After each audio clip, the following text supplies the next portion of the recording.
अब क्या बताते हैं कि कबीर परमात्मा वो समर्थ परमात्मा है, परम अक्षर ब्रह्म है, और परम अक्षर ब्रह्म की जानकारी सतगुरु ही देते हैं। वो कितने समर्थ हैं कि 9 लाख नानक नाद में आदरणीय नानक साहेब जैसे महापुरुष अच्छी आत्माएं उनके नाद माने वचन के बच्चे हो लिए बहुत गणे दीक्षित हुए, वो भी पार करे 9 लाख नानक नाद में, और 10 लाख गोरख तीर, और लाख दत्त संगी सदा चरणों चर्च कबीर। गोरखनाथ जी को बहुत बड़ा सिद्ध माना जाता था। गोरखनाथ जी को सिद्धों में सबसे ताकतवर सिद्धि वाला माना जाता रहा है। उन्होंने यहाँ तक चमत्कार कर दिए थे कि एक बार उनके बचंद्र नाम के गुरुजी काल प्रेरणा से एक सिंगल द्वीप के राजा की मृत्यु के उपरांत उस राजा के शरीर में प्रवेश करके वहाँ उसकी रानी को भोगने लगा। उससे 2 पुत्र हो गए। उसके बाद किसी ने गोरखनाथ को व्यंग कर दिया, किसी दूसरे नाथ ने, कि यदि तू ताकतवर है, ऐसी सिद्धि वाला है तो अपने गुरु ने बचा ले।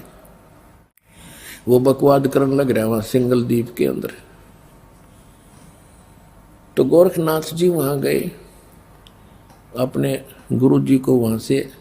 उससे पहले क्या किया कि किसी ने बता दिया उस रानी को कि ये कोई सिद्ध आत्मा राजा के शरीर के अंदर है और उसकी राजा की आत्मा जा चुकी है और ये कभी भी छोड़कर जा सकता है इस शरीर को। इसका शरीर मिलेगा कहीं पर किसी गुफा में, ये छोड़ कर आया है। तो रानी ने नौकरों को आदेश दे दिया, क्योंकि उसने तो राजा चाहिए था, शरीर चाहिए था, चाहे उसमें कोई आत्मा हो। रानी ने ऐसा आदेश दे दिया कि कोई भी किसी संत का कोई शरीर मिला उसको फूंक दो। सभी ने घूम फिर कर, नौकरों ने गुफा में एक शरीर पाया, उसको जला दिया, वहीं पर राख कर दिया। रानी निश्चिंत होगी। फिर गोरखनाथ गए। गोरखनाथ जी पहुंच गए वहां पर। गोरखनाथ क्योंकि वहां जाने नहीं दिया गोरखनाथ जी को, तो उसको मना कर दिया था रानी ने। मुनादी चारों तरफ पहरे छोड़ दिए थे सीमा के ऊपर, कोई संत नहीं आ जा, क्योंकि साधु संतों ने यह भी बता दिया था कि एक गोरखनाथ नाम का इन मच्छंद्र जी का शिष्य है, वो आकर इनको निकलवा सकता है यहाँ से। तो रानी ने चारों तरफ सीमा पर भी ये पहरे बैठा दिए थे कि कोई साधु संत मेरी इस नगरी में प्रवेश ना हो जा। चारों तरफ कति बाढ़ लगा दी थी, एक गेट थाने का वहां पर पहरे छोड़ दिए थे। एक बार मच्छंद्र जी से उस रानी को पुत्र हुआ। फिर पुत्र का जन्मदिन हुआ किसी दिन। उसमें गाने बजाने के लिए बाहर से मंडली जानी थी और गोरखनाथ ने पहुंचना था। गोरखनाथ को जाने नहीं दे रहे थे। गोरखनाथ जी ने एक ढोलकी बजाने वाले के दस्त लगा दिए सिद्धि थे। वो बाहर से जो मंडली आई थी बाजे बूजे बजाने वाली, और इतने दस्त लगा दिए कि वो चल नहीं सके। तो वो चिंतित हुई मंडली के राजा के यहाँ जाना था, हमारी तो सजा भी होगी, पैसे भी ना मिल रहे। तब गोरखनाथ जी ने कहा भी क्या बात है, क्यों चिंतित हो? कि ऐसे ऐसे हमारे एक साथी के दस्त लग गए, राजा के यहाँ जाना है और एक ढोलकिया बिना बात बने नहीं ना। गोरखनाथ बोले मैं बजा दूंगा तो ढोलकी तुम्हारी। बोला ठीक है। तो उन्होंने बजवा के देखी, सुर में सुर मिला दिया, अकबर बढ़िया काम चल गया। अब वहां आगे मच्छंद्र नाथ बैठा राजा के शरीर में, अफलातून पाक्या सिंहासन पर, रानी बैठी बराबर में, दोनों 2 बच्चे हो गए थे, दोनों बच्चे गोदी में। अब वहां वो गा बजा रहे थे तो गोरखनाथ कह रहा था डुम डुम डुम जाग मच्छंद्र जाग, तेरे फूट गए भाग, तो यहां से निकल, जाग मच्छंद्र जाग, तेरे फूट गए भाग। अब मच्छंद्र राजा के शरीर में बैठा, फटफड़ी ली। तब रानी से कहा कि इस ढोलकी वाले को रख ले या नौकर। ढोलकी वाला नौकर रख लिया। फिर उसको समझाया कि आप क्या उद्देश्य लेकर तो शिक्षा दिया करते थे, कहाँ फंस गए बीमारी में। चलो, तो कहने लगा मैं चलूँ तो मेरा तो शरीर फूंक दिया, अब जाऊँ कैसे, कि तो आप निकलो यहाँ से। वो शरीर छोड़कर निकल गए। वहाँ पर राख थी, उस राख के अंदर ये अस्थि बची हुई थी, अस्थि जिनको ये मरने के उपरांत की डाल कागरा गंगा वंगा में छोटी मोटी बच रही थी, उनको इकट्ठी करके अपनी शक्ति से गोरखनाथ ने मच्छंदर जी का शरीर बना दिया पूरा उसी एज का, और उसको प्रवेश कर दिया। अब फिर क्या था, अब देखो पुण्यात्माओं, ये है खेल। हम यहाँ फंसे रहे, हम यहाँ अड़गी बुद्धि के इतना महापुरुष, और देखो मुर्दे को भी जीवित कर दिया, शरीर भी नहीं था फिर भी शरीर बना दिया। ये जन्म जैसे अब ये चल रहा है ना, आपका प्राइम टाइम है ये, इसमें जो भक्ति करके पार ना हुए ना, इनमें इतनी गजब की भक्ति संचित हो जाएगी, और इन्हीं से सिद्धियां आती हैं। इसी भक्ति को अगर आप खराब करने लग जाओगे ना कुछ दिनों में, बिना ज्ञान के, किसी का झाड़ा लान लागे वो ठीक हो जाएगा, और कोई किसी को आशीर्वाद दोगे वो फलने लग जाएगा, आपके पंचर हो जाएगा। तो ये इतनी भक्ति इकट्ठी कर लेते हैं ये साधु संत इस समय में, अब जो चल रहा है, और ये पार हो नहीं पाते, ये फिर काल का फंस जाते, और यही फिर आगे प्रसिद्ध होते रहते। फिर क्या होता है कि गोरखनाथ पिछले जन्म से सिद्धि युक्त था ऐसे। अब हम ये सोचते हैं वो ऐसा महापुरुष हो तेरे की, ये तो भगवान ने है, इस ताकतवर और कौन होगा। अब उधर से जब मच्छंदर वो चला था, क्या नाम है, राजा निकल के वहां से, तो राजा ने क्या किया, एक थैले में सोने का असरफी डाल ली गणिए, आगे काम आऊंगे अपने भंडारा में। अब जब वो मच्छंदर का शरीर बना दिया, राजा का शरीर वहां छोड़ दिया, फिर वो झोला ठा के चला मच्छंदर, क्योंकि आत्मा तो वही थी जो सारी क्रिया करी, और उस थैले में के थी वो सोने की असरफी। तो आगे कुएं पर पानी पीने लगे, तो मच्छंदर ने कहा कि ले गोरख संभाल कर रखिए इसको, इसमें बड़ी कीमती वस्तु है, और सोने की असरफी है, 1 किलो पक्का ले रहा, 2 किलो पक्का, और संभाल के रख। जब पानी पीने लगे गोरखनाथ ने वो थैला कुएं में उलट दिया, वो सारी असरफी सोने की कुएं में डाल दी, और मच्छंदर उस पर लाल हो रहा, निकम्मे तने क्या कर दिया, मूर्ख कहीं का, तेने अकल नहीं है। गोरखनाथ बोले गुरुदेव आप तो कति राज ऋषि बन गए, ब्रह्म ऋषि नहीं रहे। वहीं पर एक पहाड़ी थी छोटी सी, अपने मंत्र से उस पहाड़ी को सोना बना दिया गोरखनाथ ने। अब मच्छंदर को कहा कि ले गुरुदेव इन ठाले जितने डले चाहिए तेरे को। अपने आत्माओं दास आपको कहाँ लाना चाहता है, यहाँ एक पंक्ति है कि 9 लाख नानक नाद में और 10 लाख गोरख तीरे, लाख दत्त संगी सदा वो चरणों चर्च कबीरे। कि हमारे कबीर साहब कितने शक्तिशाली हैं, उनमें कितनी ताकत है। ये गोरख जैसे तो उनके चरणों में पड़े रहते हैं, पास सिंह भी नहीं उनके। जिसकी शरण में आप हो दास वहां लाना चाहता है। अब क्या होता है, ऐसा सिद्ध पुरुष और जिसने ऐसी करामात कर दी, लेकिन वो पिछले जन्म जन्म के पुण्य संग्रहित थे इस समय के। आपको बहुत बार सुना है, गरीबदास जी की वाणी में है कि शब्द महल में सिद्ध 24 हंस बिछोड़े विश्व बीसा। हमारे इस मंत्रों में यहाँ की तो अष्ट सिद्धि प्रसिद्ध है। हमारे ये इस मंत्र से, साधना से 24 सिद्धियां आ जाएंगी आप में, पर इनको प्रयोग ना करना। इन सिद्धियों की ताकत, सिद्धि बिना भी बात नहीं बने, सिद्धि से ही तो हमारी भक्ति रूपी जहाज चलेगा। यानी हम यहाँ से उस सिद्धियों से उड़कर चलेंगे, और हमने वो प्रयोग कर ली तो हमारी तो टायर की हवा निकलेगी, फिर हम कैसे उड़ेंगे, कैसे चलेंगे आगे। तो ये गलती से पार हुए नहीं, ये फिर ठगे काल के, और पहले उसमें ब्रह्मलोक में रखा, वहाँ होटल में, वहाँ इनसे सारी पूंजी खत्म करा के फिर पृथ्वी पटक दिया। इनके पास फिर सिद्धि रह जाती है, भक्ति धन वहाँ खत्म करवा दिया। अब सिद्धियाँ पे ये माचे फिरे थे, फूले फिरे थे। तो इस प्रकार इस ज्ञान को समझ के फिर आप आगे बढ़ोगे, इन नकलियों के उपसे भ्रमित नहीं हो पाओगे। तो फिर क्या हुआ, गोरखनाथ शरीर छोड़कर चला गया। ये क्या करते हैं कि ये मुक्त होते नहीं, ये पितरलोक में चले जाते हैं। और पितरलोक में वहाँ यहाँ से मरे हुए जो सिद्ध थे वो सारे वहाँ इकट्ठे हो जाते एक जगह, और ये भी वहीं चले जाते हैं। जैसे पितर दादे परदादे मर गए, वो पितर बन गए, और फिर कोई मरता है वो पितर बनकर उन्हीं के पास जाता है, क्योंकि वो उन्हीं की पूजा कर रहा होता है, उन्हीं में आस्था होती है। इसी प्रकार ये साधु संत वहाँ चले जाते हैं। अब क्या होता है कि काशी में जब परमात्मा आए हुए थे कबीर परमेश्वर जी की आयु उसमें लगभग 10 वर्ष की थी, 10 वर्ष की आयु थी। और उधर से स्वामी रामानंद जी वैष्णव साधु थे, उनका बोलबाला बनारस में, काशी में, उस पवित्र नगरी में घना था।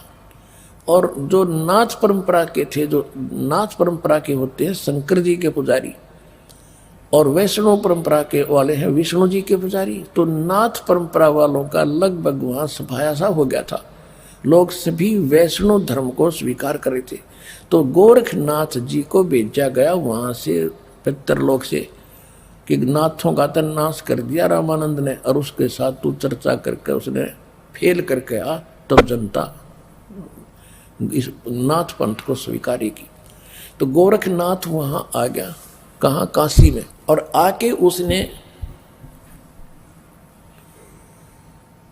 रामानंद जी के पास एक पर चिट्ठी भिजवा दी कि मेरे साथ चर्चा करो, गोष्ठी करो, ज्ञान गोष्ठी।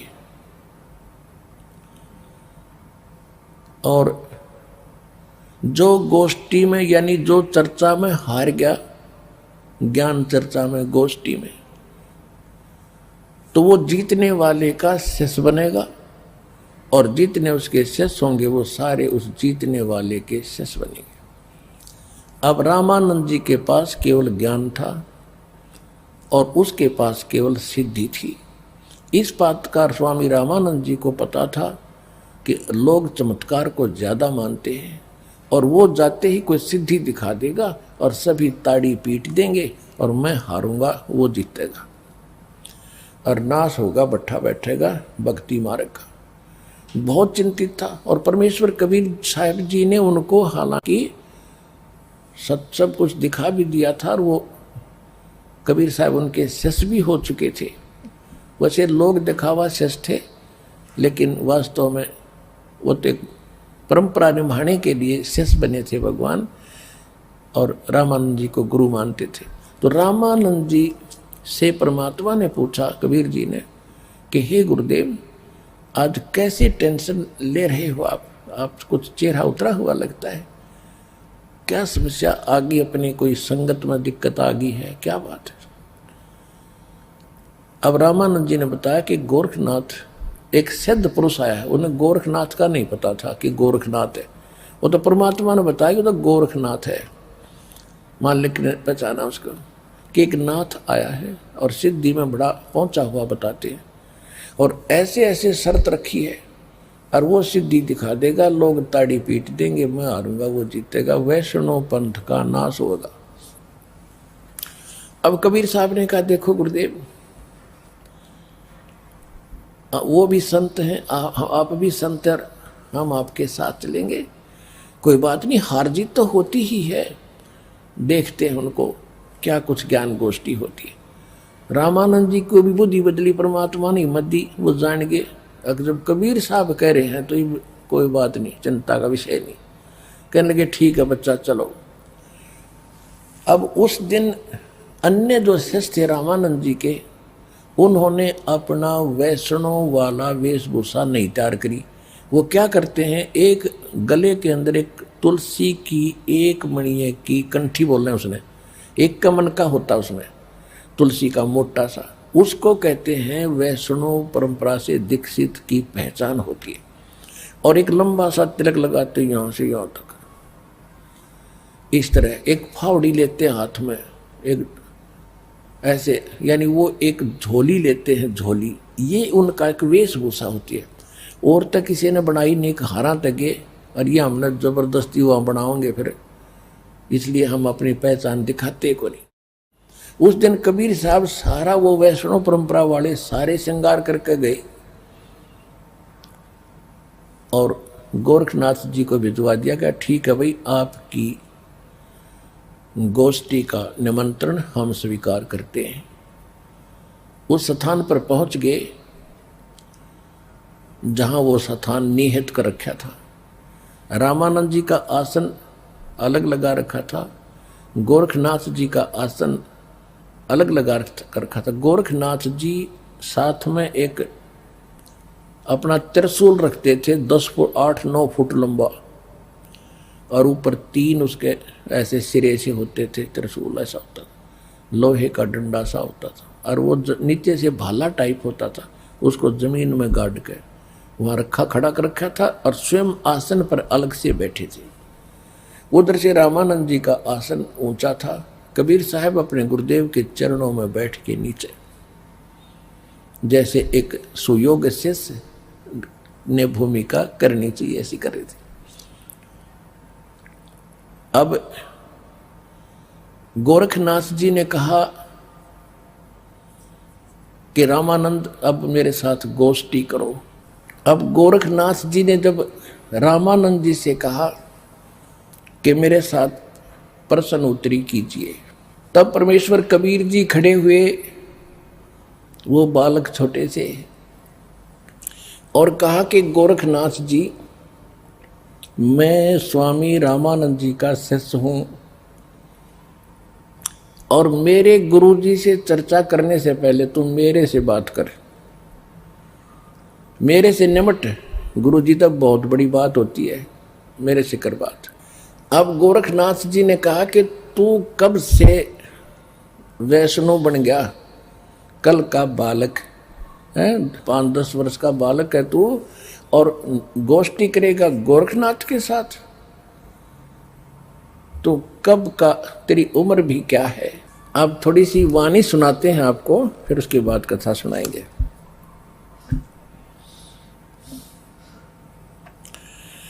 योगी गोरखनाथ प्रतापी, तासो तेज पृथ्वी कापी, काशी नगर में सो पग पर ही, रामानंद से चर्चा करही।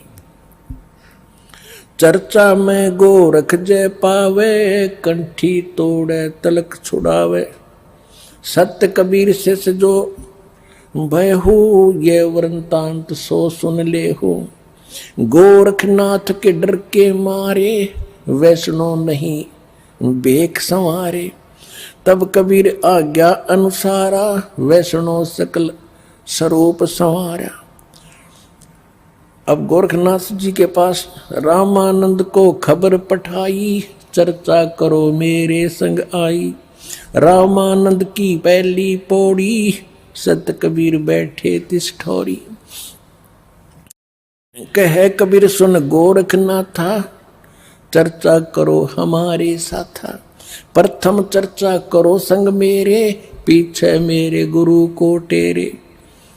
बालक रूप कबीर निहारी, तब ये वचन उचारी। यानी कबीर परमात्मा को बालक रूप में देख कर गोरखनाथ जी क्या बोले? कब के बहे बैरागी कबीर जी, कब के बहे बैरागी, कि तुम कब से बैरागी बन गया, वैष्णव कब से बन गया, तू काल का बालक। परमात्मा क्या बोले? नाथ जी तब से भये बैरागी, मेरी आद अंत सुध लागी। क्या बताते हैं कि मैं कब से बैरागी हूं। धूं कार आद का मेला, नहीं गुरु कोई ना था चेला। तब का तो हम योग उपासा, और जब का फिरूं अकेला। धरती नहीं जद की टोपी, दीना तेरा ब्रह्मा नहीं था जद का टीका। और शिव शंकर से योगी ना थे, मेरा तब का जोड़ी शक्का। द्वापर की हम करी फावड़ी, त्रेता का हम दंडा। सतयुग मेरी फिर दुहाई, और कलयुग फिरो नौखंडा। गुरु के बचन साध की संगत, अजर अमर घर पावे। कह कबीर सुनो हो गोरखे, हम सबको तत्व लखावे। कि ए गोरखनाथ, मैं जब तक ना ब्रह्मा था ना विष्णु था, उससे पहले का हूं मैं। इस बात को सुनकर गोरखनाथ जी ने क्या पूछा, अरे क्यों बात बना रहा है तू भक्त, तेरी उम्र क्या है? अब क्या बताते हैं परमात्मा, जो बूझे सोए बावड़ा, जो बूझे सोए बावरा, क्या है उम्र हमारी। असंख्य योग पर ले गए हम तब के ब्रह्मचारी। कोटि निरंजन हो गए पर लोक सिधारी, हम तो महबूब हैं भाई सदा ब्रह्मचारी। अरबों तो ब्रह्मा गए ये 49 करोड़ कन्हैया। 7 करोड़ तेरे शंभू मर गए, मेरी एक नहीं पलैया। ओए होए, कहते हैं करोड़ों निरंजन मर गए, अलख निरंजन 21 ब्रह्मांड के स्वामी। और कहते हैं अरबों तो ये ब्रह्मा मर गए, और 49 करोड़ विष्णु ये तेरे कन्हैया, और 7 करोड़ तेरे शंभू मर गए, मेरी एक नहीं पलैया।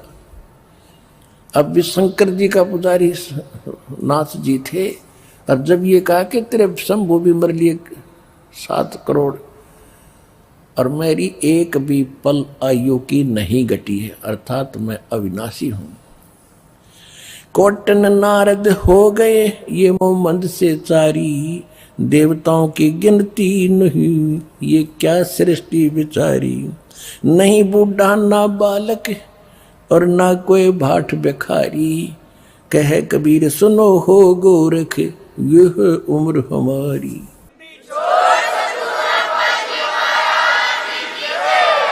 अब गोरखनाथ जी ने सोचा भाई ये तो घनी घनी बात बना हुआ है ये बच्चा, और सुनने वाले खुश हो रहे थे। एक छोटे से बालक ने कितना गजब का उत्तर दे दिया।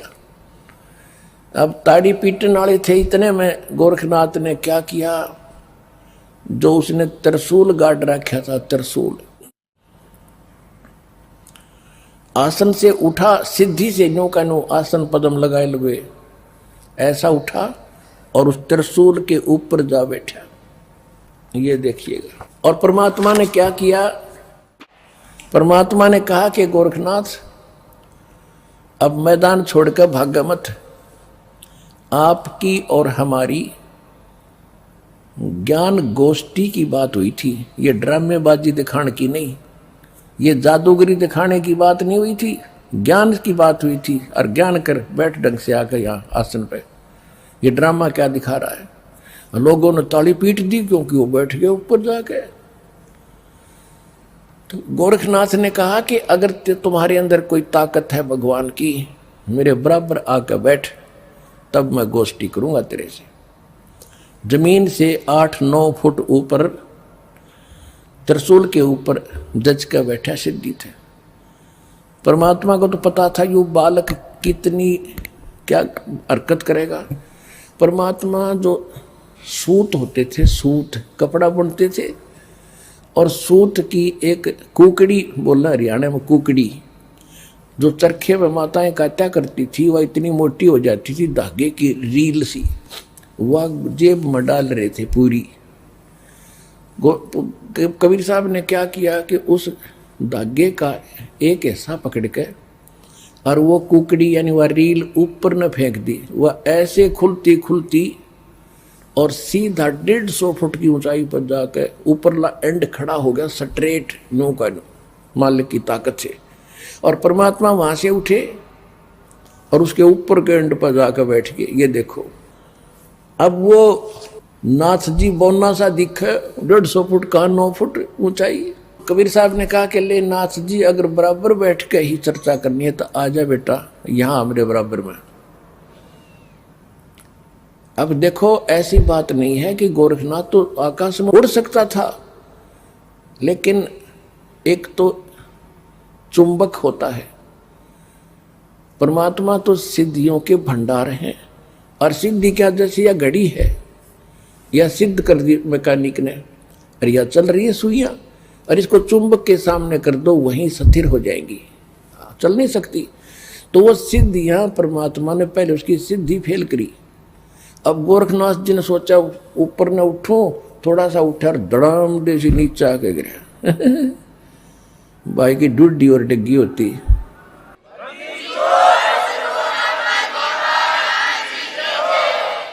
गोरखनाथ को पहली बार अपनी कोई हार महसूस हो रही थी उस जीव, पिछले जब तक वो सोदी में था। और कहते पहलवान होता है ना, तो कांटे के जो रेसलर होते हैं वो तो थोड़ी सी बात पर समझाते कहाँ मेरी हार होगी, और जो कंचने से होते हैं ना वो दे चढ़वा के मान्या करें। अब गोरखनाथ समझ गया कि ज्यादा बहस करने की कोई आवश्यकता नहीं, ये कोई आम व्यक्ति नहीं है। तब उसने कहा कि हे कबीर जी, आप नीचे आ जाओ, अब मैं आपसे आपका ज्ञान सुनूंगा। तब परमात्मा ने उसको सारी सृष्टि रचना सुनाई। तो परमात्मा ने कहा कि आपकी एक शर्त भी थी कि जो हारेगा वो चेला बनेगा। आप हार गए, अब बनो चेला मेरा। गुरु जी का तो बाद में बनिए, पहले मेरा बने।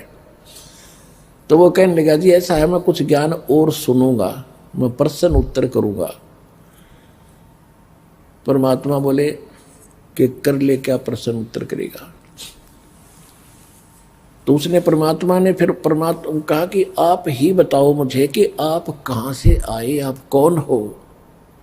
ले मैं बताता हूँ कौन हो। परमात्मा बोले सुन ले। अवगत से चल आया, मेरा कोई भेद मर्म ना पाया। अवगत से चल आया, अवधूत हे गोरखनाथ, मैं अवगत से चला आया, जिसके बारे में कोई नहीं जानता। तेरा ब्रह्मा जानता ना, तेरा शंकर जानता ना, विष्णु जानते। अवगत से चल आया, मेरा कोई भेद मर्म ना पाया। ना मेरा जन्म ना गर्भ बसेरा, बालक बन दिखलाया। काशी नगर जल कमल पडेरा, तहाँ जुलाही न पाया। मात पिता मेरे कछु नाही, ना मेरे घर दासी। जुल्ला का सुत आन कहाया, जगत करो मेरी हंसी। मात पिता मेरे कछु नाही, ना मेरे घर दासी। ये जुल्ला का सुत आन कहाया, जगत करे मेरी हंसी। ये 5 तत्वों का धड़ना मेरा, जानो ज्ञान अपारा। सत स्वरूपी नाम साहेब का, ओहे नाम हमारा। अदर दीप सतलोक में, अदर दीप गगन गुफा में, तान्य वस्तु सारा। तेरा ज्योत स्वरूपी अलख निरंजन, वो डरता ध्यान हमारा। अदर दीप और गगन गुफा में, तान्य वस्तु सारा। तेरा ज्योत स्वरूपी अलख निरंजन, वो डरता ध्यान हमारा।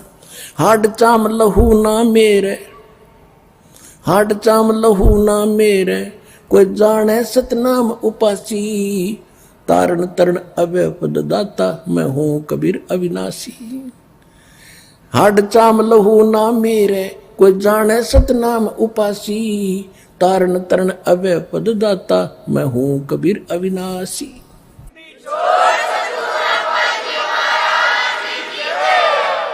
अपने आत्माओं सूक्ष्म वेद में फिर गरीबदास जी ने बताया है कि गोरखनाथ सिद्धि में भूला, यथार्थ मार्ग को छोड़कर सिद्धि में भूल गया मार्ग को। गोरखनाथ सिद्धि में भूला, और टूणे टामण हांड फूल्या। ये मुर्दे तक को जीवित कर दे, पहाड़ को सोना बना दिया। इनको तो गरीबदास जी कहते वो मूर्ख टूने टामण करता फिरता था, उसको क्या मिला जीवन में? महिमा तो होगी पर मोक्ष रह गया। मन तो सुख के सागर बस रे भाई, और न ऐसा यस रे भाई, तो सुख के सागर बस रे भाई, और न ऐसा यस रे। देखो इसको कहते तत्व ज्ञान, इसको कहते सुख संवेद। अब हम एक ही बात को सुनकर उसकी महिमा गाते रहते थे, उसी के गुण गाते रहते थे, हमें पता नहीं था। इतनी जबरदस्त सिद्धियां दिखाने वाला व्यक्ति और कति जीरो था, -0 था अध्यात्म मार्ग में। आप गोरखनाथ कहते हैं, गोरखनाथ सिद्धि में बुल्या और टूणे टामण हंड फुल्या, और जंतर मंत्र जोग निभाई और काल चक्कर जमजोरा खाई, तुम हो जम की फर्दी माही। गोरखनाथ को कबीर साहब ने कहा कि तू तो काल की फर्द में चढ़ रहा है। फर्द कौन सा हो, जो परमानेंट आपकी जमीन हो जाती है ना, आपकी फर्द में आ जाती है, तो आपका नाम होगी वह पक्की। तो परमात्मा ने कहा कि तू तो काल की फर्द में चढ़ रहा है काल का फिर गधा बनेगा अगले जन्म में। ये तो सिद्ध पाक गया, महिमा होगी तेरी। सिद्ध नहीं, ये गधे हैं जो जाने नहीं सतनामा। कहते जिनके पास सतनाम नहीं वो आज भी गधे हैं, वो सिद्ध नहीं है। हम उसको सिद्ध पुरुष कहते थे। तो गोरखनाथ जी ने जब ये ज्ञान सुना, उसने सोचा भी इसको फालतू छेड़ने की जरूरत नहीं है, ज्ञान में यू तुझे कतई नहीं जानते। सिद्धि में भी उसके जचगी, फिर उसका फिर भ्रम रह गया थोड़ा सा। कहने लगा जी एक बार गंगा के किनारे चलो। चल भाई, क्या रह गया, एक और मैं कुछ लीला करता हूँ, आप मुझे उसमें पराजित कर देना, मैं आपका शिष्य बन जाऊंगा। परमात्मा बोले चल। गोरखनाथ जी गंगा के अंदर छलांग लगा गए और एक मछली का रूप धारण कर लिया। घनी मछली वहां पर। तो उसने कहा था कि मैं इसमें छलांग लगाऊंगा और मुझे आप खोज देना दरिया से, फिर मैं आपको गुरु बना लूंगा। अब गोरखनाथ जी ने छलांग लगाई, मछली रूप बना लिया।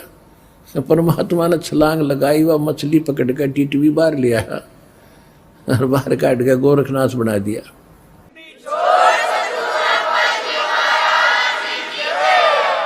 फिर गोरखनाथ चरणों में गिर गया।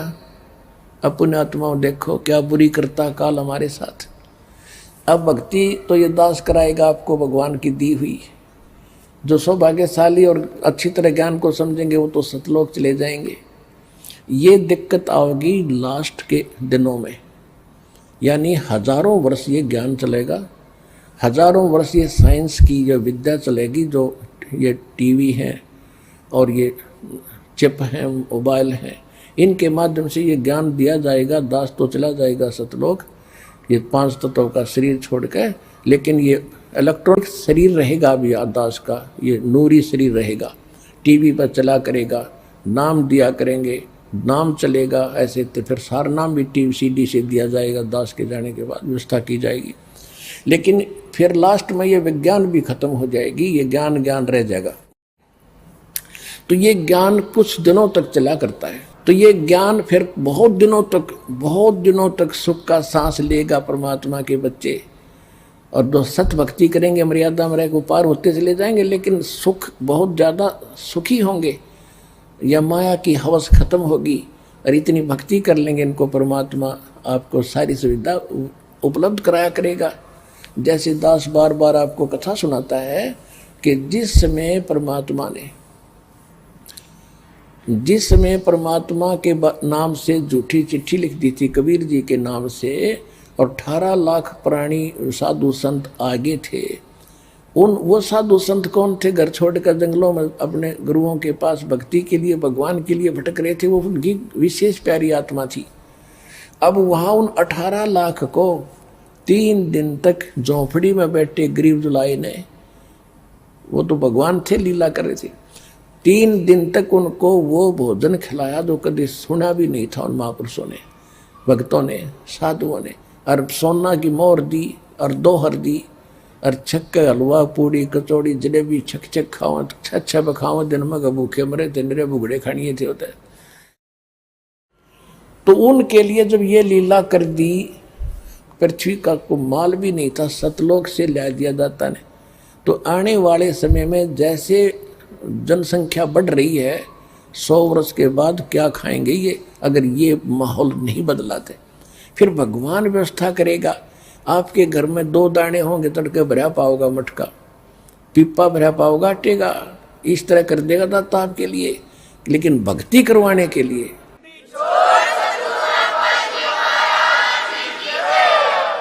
ये उनकी करेगा जो भक्ति करेंगे, और जो बकवाद चाहोगे वो अपना करते रहियो।